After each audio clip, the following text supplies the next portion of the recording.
Moikka kaikille! My name is Anton. Ja kerron tänään teille Venäjästä ja sen kulttuurista.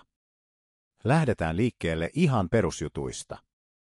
Venäjä on maailman pinta-alaltaan suurin valtio, niin valtava, että se ulottuu Euroopasta Tyynellemerelle ja siinä on 11 aikavyöhykettä. Eli kun toisessa päässä syödään aamiaista, toisessa mennään jo nukkumaan. Väestöä Venäjällä on noin 145 miljoonaa, mikä tekee siitä yhden Euroopan väkirikkaimmista maista. Valuuttana käytetään Venäjän ruplaa, jonka setelit näyttävät vähän siltä kuin ne olisi suunniteltu 90-luvun Photoshopilla, mutta toimivat kuitenkin. Nykyinen presidentti on Vladimir Putin, ja hän on ollut maan politiikassa mukana enemmän tai vähemmän koko 2000-luvun ajan. Pääkaupunki on tietenkin Moskova, joka on yli 12 miljoonan asukkaan jättimetropoli. Toinen iso keskus on Pietari, joka on kulttuurikaupunki täynnä museoita, palatseja ja kanavia. Yksi mielenkiintoinen fakta on, että Venäjässä on yli 190 eri kansaa ja yli 100 kieltä. Eli vaikka puhutaan Venäjästä, se ei ole mikään yksi yhtenäinen kulttuuri, vaan valtava kokonaisuus erilaisia alueita, ihmisiä ja perinteitä. Eli nyt kun perusfaktat on saatu alta pois, lähdetään katsomaan, millainen Venäjä on kulttuuriltaan ja arjeltaan. Venäläiset koulut ovat usein Neuvostoliiton ajalta peräisin olevia, melko pelkistettyjä ja harmaita betonirakennuksia. Lapset aloittavat koulun 7-vuotiaina ja 11-vuotinen koulujärjestelmä jakautuu alakouluun 1-4, yläkouluun 5-9 ja 2-vuotiseen lukioon 10-11, mikä tekee rakenteesta suomalaisesta poikkeavan. Koulupäivä alkaa yleensä 8-8.30 ja tunnit kestävät 45 minuuttia.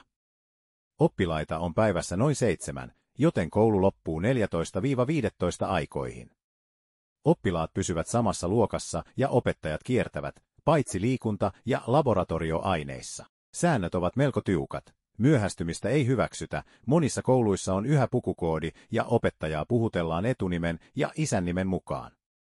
Oppilaat nousevat seisomaan opettajan saapuessa, mikä korostaa kunnioitusta.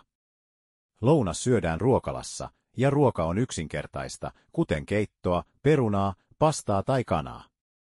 Arvosanat ovat asteikolla 2-5, jossa 5 on paras. 9. luokan jälkeen voi jatkaa lukioon tai siirtyä kollegaan, joka vastaa ammatillista koulutusta. Lukio päättyy valtakunnalliseen EG-kokeeseen, joka toimii sekä ylioppilaskokeena että pääsykokeena.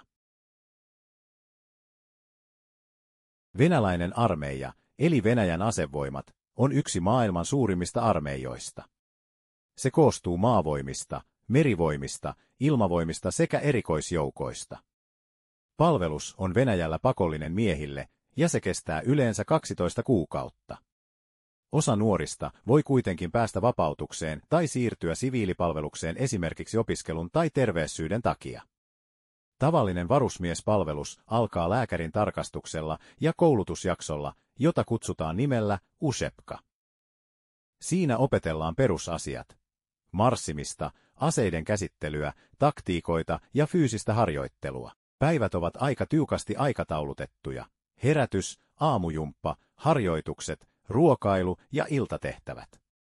Monet palveluspaikat ovat suurissa varuskunnissa ja olosuhteet vaihtelevat paljon.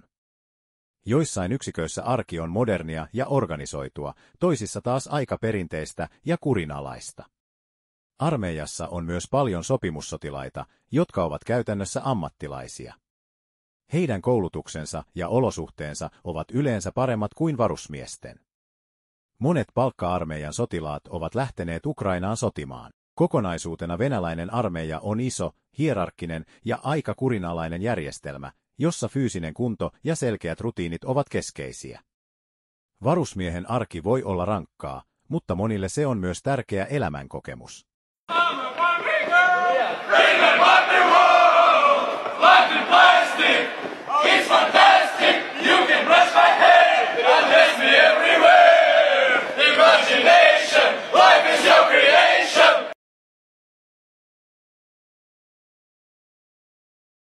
Kun puhutaan venäläisestä kulttuurista, mieleen tulee usein baletti ja kirjallisuus, mutta kulttuuri näkyy ennen kaikkea arjessa ja tavassa olla yhdessä.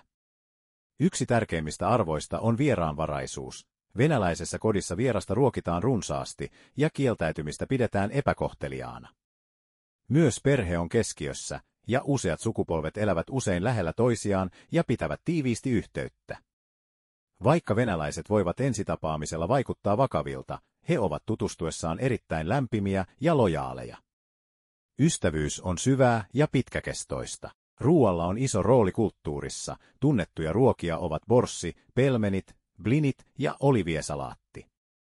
Yhteisöllisin ruokahetki on kuitenkin atslik, grillattu lihavarras, joka on kokonainen ulkoilmatapahtuma mökillä tai luonnossa, vähän kuin suomalainen grillaus, mutta vielä sosiaalisempi.